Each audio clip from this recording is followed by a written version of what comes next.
Hello friends, last class में हम लोगों ने विद्युत द्विध्रुव की दो स्थितियों में, है ना, पहला हमने कहा था अक्षीय स्थिति में और दूसरा हमने कहा था निरक्षीय स्थिति में। इन दोनों स्थितियों में हमने विद्युत क्षेत्र की तीव्रता कैसे ज्ञात करते हैं और उसका क्या सूत्र हमें मिलता है, ये हमने कल की क्लास में देखा था। ठीक है, आज क्योंकि जरूरी नहीं है ना कि बिंदु P हमेशा अक्षीय या निरक्षीय स्थिति में हो, वो कहीं पर भी हो सकता है, वो किसी और स्थिति में भी हो सकता है, अक्षीय या निरक्षीय स्थिति के अलावा किसी अन्य स्थिति में भी हो सकता है। ठीक है, तो आज जो हम लोग यहाँ पर सूत्र स्थापित करने जा रहे हैं वो व्यापक स्थिति के लिए है। व्यापक स्थिति का मतलब कहीं पर भी अगर हमारे पास पॉइंट P है तो उस बिंदु पर हम कैसे किसी विद्युत द्विध्रुव के कारण विद्युत क्षेत्र की तीव्रता ज्ञात करेंगे। ठीक है ना, तो मैं सबसे पहले यहाँ पर एक डायग्राम बना रहा हूं जिसमें मैं दिखा रहा हूं कि हमारे पास ये एक विद्युत द्विध्रुव है, ये -q, ठीक है, ये +q, ये दोनों मिलकर के एक इलेक्ट्रिक डाइपोल फॉर्म कर रहे हैं। ये पॉइंट A है, ये पॉइंट B है।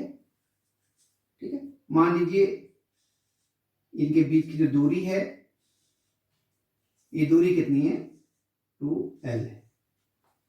फाइन, ये इसका सेंट्रल पॉइंट है, मिड पॉइंट है, दैट इज C। और ये वो पॉइंट P है जहां पर हमें विद्युत क्षेत्र की तीव्रता इस इलेक्ट्रिक डाइपोल के कारण ज्ञात करनी है। ठीक है, तो ये जो P है इसके हम यहां पर पोलर कोऑर्डिनेट्स यानी कि ध्रुवीय निर्देशांक लिख रहे हैं कि इस पॉइंट P के जो ध्रुवीय निर्देशांक है, जो पोलर कोऑर्डिनेट है, वो r, मैं समझाता हूं अभी आपको कि पोलर कोऑर्डिनेट से हमारा मतलब क्या है। ठीक है ना, तो इस पॉइंट के जो पोलर कोऑर्डिनेट्स हैं वो है r, थीटा। ठीक है, इसका मतलब क्या है, इसका मतलब ये है कि अगर हम इसको रेफरेंस पॉइंट माने, इस पॉइंट C को हम रेफरेंस पॉइंट माने, तो यहां से इसकी जो डिस्टेंस है इस पॉइंट P की, वो कितनी है, वो r है, ये डिस्टेंस r। और यहां पर ये जो एंगल फॉर्म कर रहा है किसके साथ, डाइपोल की एक्सिस के साथ, वो एंगल कितना है, वो एंगल थीटा है। ठीक है, तो ये इस पॉइंट P के कोऑर्डिनेट हो गए r, थीटा। ठीक है ना, अब ये एक इलेक्ट्रिक डाइपोल है, तो इसकी एक प्रॉपर्टी होती है जिसको हम लोग क्या बोलते हैं, इलेक्ट्रिक डाइपोल मोमेंट बोलते हैं। ठीक है, तो वो इस इलेक्ट्रिक डाइपोल मोमेंट की डायरेक्शन किधर से किधर की ओर होती है, विद्युत द्विध्रुव आघूर्ण की दिशा किधर से किधर की ओर होती है, -q से +q की ओर होती है। फाइन, यहां पर हम उसको दिखा रहे हैं स्मॉल p से। ठीक है, तो अब हमें इस इलेक्ट्रिक डाइपोल के कारण पॉइंट P पर क्या निकालना है, इंटेंसिटी ऑफ इलेक्ट्रिक फील्ड निकालनी है। वही हम लोग यहां पर करेंगे। यहां पर हम लोग क्या करने जा रहे हैं, जरा इस पूरी की पूरी प्रोसेस को ध्यान से देखेंगे कि यहां पर ये जो P वेक्टर है, ये जो विद्युत द्विध्रुव आघूर्ण है, इसे हम यहां पर दो घटकों में तोड़ने जा रहे हैं। ठीक है, पहला कौन सा घटक, पहला घटक इस CP जो लाइन है जो इसके मिड पॉइंट से P को मिला रही है, इसके अलोंग, और दूसरा इसके परपेंडिकुलर डायरेक्शन में। तो इसके परपेंडिकुलर डायरेक्शन में भी हमने कंपोनेंट निकालना है, तो इसके लिए हम इसको इस प्रकार से यहां पर 90 डिग्री की लाइन इस प्रकार से ड्रॉ करते हैं। ठीक है, ये हो गया। तो जब आप P का इसके अलोंग जब आप कंपोनेंट निकालेंगे तो क्या आ जाएगा, P cos थीटा, और इसके अलोंग जो कंपोनेंट आ जाएगा वो कितना आ जाएगा, P sin थीटा। ठीक है, तो ये हो गया P cos थीटा, और इसके अलोंग जो कंपोनेंट हो गया वो क्या हो गया, P sin थीटा। ठीक है, ये इसके अलोंग कंपोनेंट हो गया। तो अब हम सबसे पहले यहां पर ये मान करके चल रहे हैं, वर्चुअल ये मान करके चल रहे हैं कि यहां पर एक ऐसा क्या रखा हुआ है, एक ऐसा डाइपोल है जिस डाइपोल का जो डाइपोल मोमेंट है वो कितना है, P cos थीटा है। हमने ऐसा यूं यहां पर कर सकते हैं, देख रहे हैं कि P cos थीटा क्या है, P cos theta dipole moment है। तो यहां पर एक ऐसा कोई डाइपोल रखा हुआ है जिसकी एक्सिस है और इसके अलोंग जो डाइपोल मोमेंट है वो कितना है, p cos थीटा है। और हमने ये माना कि इसके कारण, इस डाइपोल मोमेंट के कारण यहां पर जो इंटेंसिटी ऑफ इलेक्ट्रिक फील्ड है, जो विद्युत क्षेत्र की तीव्रता है, वो कितनी है, वो E1 है। और हमने लास्ट क्लास में पढ़ा था कि जब किसी डाइपोल की एक्सिस पर कोई पॉइंट P होता है, वहां पर हम intensity of electric field calculate करते हैं, तो उसकी जो वैल्यू आती है वो कितनी होती है। अगर हम वैक्यूम की बात कर रहे हैं, E is equal to 1/4 pi epsilon not P over R cube. तो यहां पर P की जगह पर क्या आ जाएगा, यहां पर P की जगह पर आ जाएगा P cos थीटा। ठीक है, तो ये जो E1 होगा, इसकी जो डायरेक्शन होगी, क्योंकि ये इसकी डायरेक्शन इस तरह से आ जाएगी आपके पास, ये हो गया E1। ठीक है, तो अगर हम E1 की वैल्यू निकालेंगे तो वैल्यू कितनी आ जाएगी, E1 is equal to K P cos theta, 2P cos theta, क्योंकि अलोंग द एक्सिस हम निकाल लें, ओवर आर क्यूब। ठीक है ना, क्योंकि हमें पता है कि जब किसी डाइपोल के एक्सियल पॉइंट पर कोई पॉइंट होता है और वहां पर हम इंटेंसिटी ऑफ इलेक्ट्रिक फील्ड निकालते हैं, तो उसकी वैल्यू निकल कर कितनी आ जाती है, E1 is equal to K into 2P over R cube, और यहां पर P की जगह पर कितना है, P cos थीटा। ठीक है, ये आ गया आपके इक्वेशन नंबर 1। अब आप जरा इस वाले केस को देखिए, इसको देखिए। ठीक है ना, आप यहां पर देख रहे हैं कि ये एक ऐसे डाइपोल की एक्सिस, वर्चुअली ये एक ऐसे डाइपोल की एक्सिस है जिसका डाइपोल मोमेंट कितना है, P sin थीटा है, और ये इसकी पैरा एक्सिस, यानी ये इसकी क्या है, ये इसका निरक्ष है, और इस निरक्ष पर ये बिंदु P स्थित है। और यहां पर हमें क्या निकालनी है, यहां पर हमें विद्युत क्षेत्र की तीव्रता इस डाइपोल मोमेंट वाले डाइपोल के कारण निकालनी है। तो हमने पढ़ा था कि जब निरक्षीय स्थिति होती है, तो निरक्षीय स्थिति का जो सूत्र होता है वो होता है E इज इक्वल टू, निरक्षीय स्थिति में जो विद्युत क्षेत्र की तीव्रता का सूत्र होता है वो होता है E is equal to 1/4 pi epsilon not P over R cube, और अक्षीय स्थिति में क्या था, E is equal to 1/4 pi epsilon not 2P over R cube. तो एक्सियल पोजीशन वाला फॉर्मूला हमने यहां पर लगा दिया, और यहां पर हम पैरा एक्सियल पोजीशन वाला फॉर्मूला यूज कर रहे हैं। क्या हो जाएगा, E2, अच्छा एक चीज और यहां पर आप मेंशन कर दीजिएगा पहले वाले केस में, कि इसकी जो दिशा होगी वो किसके अनुदिश हो जाएगी, इसकी दिशा हो जाएगी यहां पर CP के अनुदिश, है ना, CP के अनुदिश, ये यहां पर मेंशन कर दीजिएगा डायरेक्शन में। ठीक है ना, और यहां पर E2 is equal to K P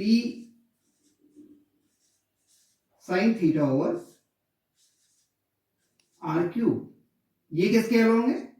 तो आपने देखा था जब हम बात कर रहे थे किसकी, जब हमने बात करी थी, मैं इसको अलग से यहां पर बता दे रहा हूं कि जब हमने बात करी थी, ये आपके पास एक डाइपोल था, ये इसका पैराएक्सियल पॉइंट था, और यहां पर जो आपने रिजल्टेंट फील्ड निकाला था उसकी वैल्यू इस प्रकार से आई थी, जहां पर ये माइनस क्यू था और ये प्लस क्यू था। ठीक है, ये पॉइंट ऑफ ऑब्जर्वेशन P था। तो यहां पर क्या हो जाएगा, एनालॉजिकली ये हो जाएगा आपके पास, ये किसकी डायरेक्शन हो जाएगी, ये E2 की डायरेक्शन हो जाएगी। ठीक है, तो ये हो गया, इसको आप कोई नाम दे दीजिए, इसको P और इसको आप नाम दे दीजिए M, इस पॉइंट को। ठीक है, तो ये हो गया अलोंग या PM के अनुदिश, जहां PM इस एक्सिस के पैरेलल है। ठीक है, के अनुदिश, ये आ गया इक्वेशन नंबर। ठीक है ना, अब हमें यहां पर रिजल्टेंट, यहां पर हमें परिणामी विद्युत क्षेत्र की तीव्रता का मान निकालना है। उसको कैसे निकालेंगे उसको हम देख रहे हैं। तो हमारे पास अब हम ये डायग्राम बना सकते हैं, दो वेक्टर्स हैं, ये वेक्टर E2 है और ये वेक्टर E1 है।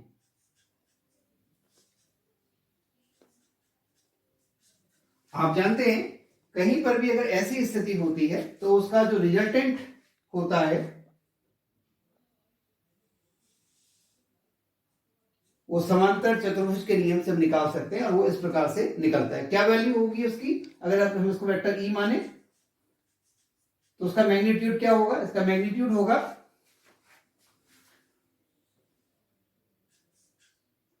E is equal to under root of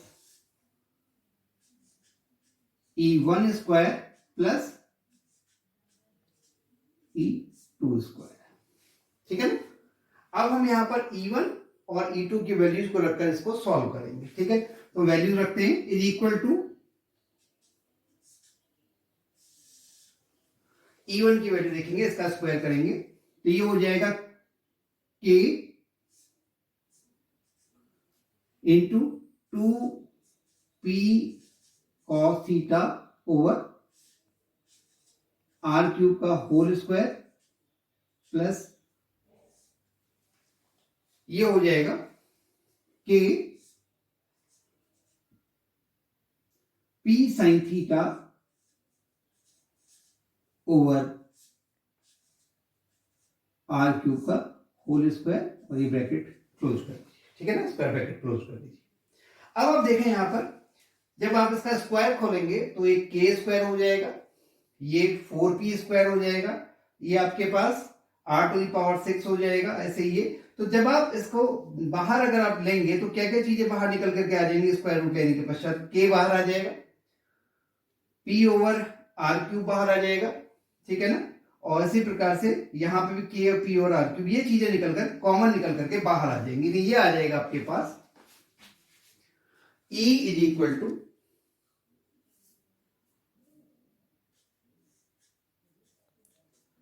under, पहले बाहर लिखे K P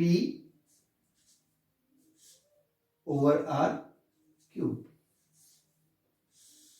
ठीक है, ब्रैकेट के अंदर आ जाएगा। यहां पर क्या बचेगा आपके पास 4 cos square theta plus sine square theta. ठीक हो गया। अब हम जानते हैं कि यहां पर जो साइन स्क्वायर थीटा है इसकी वैल्यू क्या होगी, क्योंकि हमारे पास फॉर्मूला है, हम जानते हैं कि sine square theta plus cos square theta बराबर क्या होता है, 1 होता है। ये आइडेंटिटी हमारे पास है। तो यहां पर साइन स्क्वायर थीटा को हम क्या लिख सकते हैं, 1 माइनस कॉस स्क्वायर थीटा। इसकी जगह पर क्या लिख सकते हैं, 1 माइनस कॉस स्क्वायर थीटा। वही काम हम करने जा रहे हैं, के पी ओवर R³ ये हो गया आपके पास 4 cos square theta plus 1 minus cos square theta. ठीक है, तो आप देख रहे हैं कि 4 cos square theta plus 1 minus cos square theta. तो 4 cos स्क्वायर थीटा में से cos स्क्वायर थीटा को जब हम लेस करेंगे तो कितना आ जाएगा, 3 cos स्क्वायर थीटा। यानी क्या फॉर्मूला हो जाएगा, equal to K P over R³ under root of 3 cos square theta plus 1। ठीक है, इसको आप इक्वेशन नंबर 3 डाल दीजिएगा। ये जनरल फॉर्मूला आ गया। किसी इलेक्ट्रिक डाइपोल की जनरल पोजीशन पर अगर आप intensity of electric field calculate करना चाहते हैं तो वो इससे कैलकुलेट हो जाएगी। ठीक है ना। अब अगर हम वैक्यूम की बात करें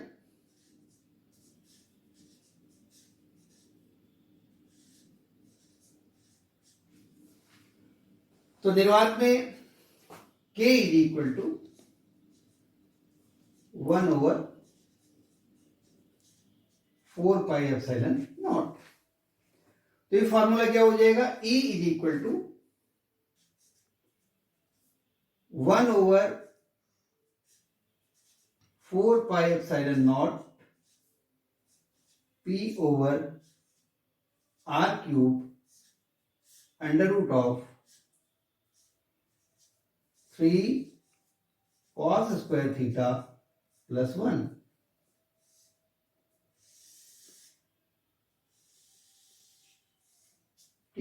इक्वेशन नंबर 4।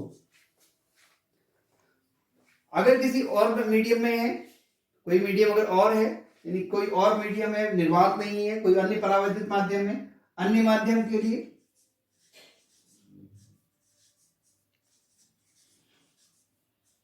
माने कोई ऐसा माध्यम है जिसका जो डाइलेक्ट्रिक कांस्टेंट है वो डाइलेक्ट्रिक कांस्टेंट के है, कैपिटल के है ना, परावर्तितांक कितना है, कैपिटल के है, तो क्या हो जाएगा E is equal to 1/4πε0, sorry ε0 के साथ क्या आएगा, ε0 के P/r³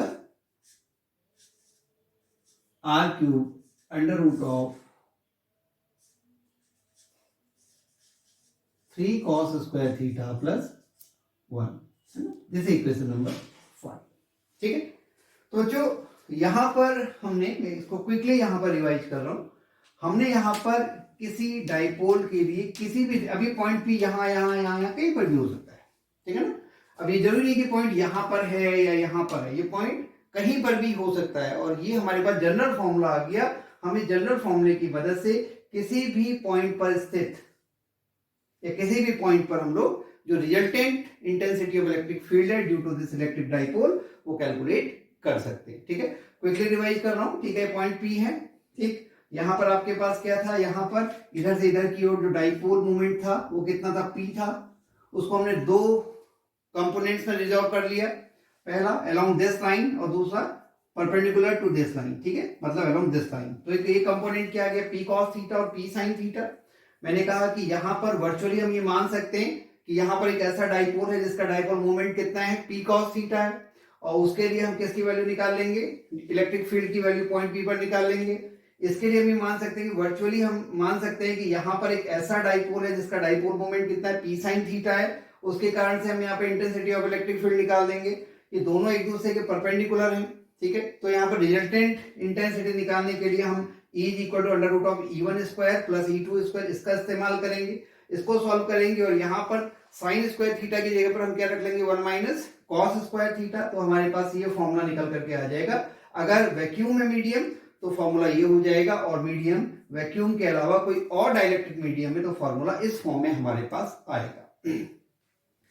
अब क्वेश्चन ये उठता है कि हमने जो इससे पहले दो फॉर्मूले निकाले हैं, एक्सियल पोजीशन के लिए और पैरा एक्सियल पोजीशन के लिए, क्या वो दोनों फॉर्मूले भी इसी फॉर्मूले से प्राप्त किए जा सकते हैं अथवा नहीं? बिल्कुल किए जा सकते हैं, ठीक है ना, क्योंकि जनरल पोजीशन है, तो जनरल पोजीशन में दो स्पेशल पोजीशंस कौन कौन सी हो सकती हैं, जब वो एक्सिस पर है और जब पैरा एक्सिस पर है। जब एक्सिस पर है, अगर माना ये एक्सिस को हम आगे की ओर बढ़ाएं, पॉइंट ये, तो अगर ये पॉइंट यहां कहीं होगा तो एंगल थीटा बराबर कितने डिग्री हो जाएगा, 0 डिग्री हो जाएगा। कितने डिग्री हो जाएगा, 0 डिग्री। जब ये 0 डिग्री होगा, ठीक है, तो cos 0 की वैल्यू कितनी हो जाएगी, 1 हो जाएगी। तो 1 हो जाएगी, 3 + 1 कितना हो जाएगा, 4 हो जाएगा। 4 का स्क्वायर रूट कितना हो जाएगा, 2 हो जाएगा। तो फॉर्मूला क्या हो जाएगा, E is equal to 1/4πε0 2p/r³, जो हमने किसके लिए निकाला था, जो हमने एक्सियल पोजीशन के लिए निकाला था। अब हम बात करें पैरा एक्सियल पोजीशन की। अगर ये यहां कहीं पर होगा तो ये जो थीटा है यहां पर कितने डिग्री हो जाएगा, ये थीटा यहां पर 90 डिग्री हो जाएगा। और जब ये थीटा 90 डिग्री होगा तो अगर हम यहां पर 90 डिग्री रखें, ठीक है, तो ये कितना हो जाएगा, cos 90 की वैल्यू कितनी हो जाएगी, 0 हो जाएगी। केवल 1 बचेगा। 1 का स्क्वायर रूट कितना हो जाएगा, 1 हो जाएगा। तो फॉर्मूला क्या हो जाएगा, E is equal to 1/4πε0 p/r³।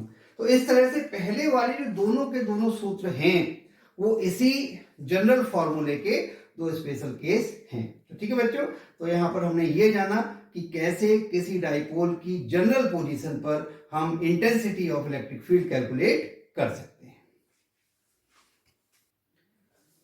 तो ठीक है बच्चों, हम लोगों ने ये जो हमारा इलेक्ट्रिक डाइपोल वाला जो टॉपिक था उसमें पढ़ा कि इलेक्ट्रिक डाइपोल हम किसे कहते हैं, इलेक्ट्रिक डाइपोल मूवमेंट क्या होता है, और किसी इलेक्ट्रिक डाइपोल मूवमेंट के कारण इसकी एक्सियल, पैरा एक्सियल और जनरल पोजीशन पर किस तरह से हम लोग intensity of electric field calculate कर सकते हैं। और प्रैक्टिकली जो डाइपोल्स होते हैं, आपको पता है कि जो केमिकल बॉन्डिंग होती है, जो खासकर आयनिक बॉन्डिंग होती है, यहाँ पर पोलर कोवेलेंट बॉन्ड्स यहाँ पर बनते हैं, तो वहां पर क्या होता है, वहां पर स्लाइटली नेगेटिव चार्ज एक एटम पर और स्लाइटली पॉजिटिव चार्ज दूसरे एटम पर, या एक एटम पर पॉजिटिव चार्ज और दूसरे एटम पर नेगेटिव चार्ज आ जाता है, तो उस जगह पर प्रैक्टिकली जो डाइपोल्स है हमारे पास, हमें वहां पर जो है इस तरह के केसेस देखने को मिलते हैं। ठीक है ना, जब हम केमिस्ट्री के अंदर ये सारी चीजों को पढ़ते हैं, जैसे HCl है, HCl का जो पेयर ऑफ HCl की बॉन्डिंग में जो पेयर ऑफ इलेक्ट्रॉन्स होता है वो टुवर्ड्स क्लोरीन शिफ्ट हो जाता है ना, उसकी वजह से क्या होता है, हाइड्रोजन के ऊपर स्लाइटली पॉजिटिव चार्ज आ जाता है और क्लोरीन के ऊपर क्या आ जाता है, स्लाइटली नेगेटिव चार्ज आ जाता है। तो मिलकर के क्या फॉर्म करते हैं, एक डाइपोल फॉर्म करते हैं वहां पर। इसीलिए हम इस तरह के बॉन्ड्स को जो है पोलर कोवेलेंट बॉन्ड्स बोलते हैं। पोलर और नॉन पोलर दो तरह के कोवेलेंट बॉन्ड्स वहां पर होते हैं।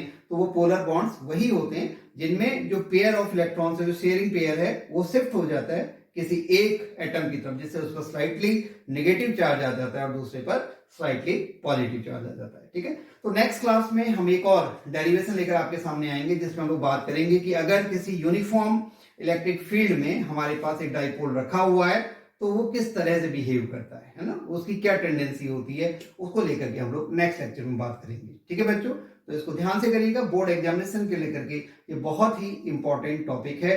ये जो दोनों डेरिवेशन एक्सियल और पैरा एक्सियल पोजीशन के बार बार बोर्ड एग्जामिनेशन में पूछे गए हैं। हमारे यूके बोर्ड में अभी तक ये जनरल पोजीशन वाला नहीं पूछा गया, लेकिन आपके सिलेबस का पार्ट है, कभी भी पूछा जा सकता है। ठीक है बेटा, आज की क्लास के लिए, आज की क्लास को हम यहीं पर कंप्लीट करते हैं और कल फिर मिलेंगे आपके साथ एक आपके साथ एक नए टॉपिक के साथ। ठीक है ना, बाय।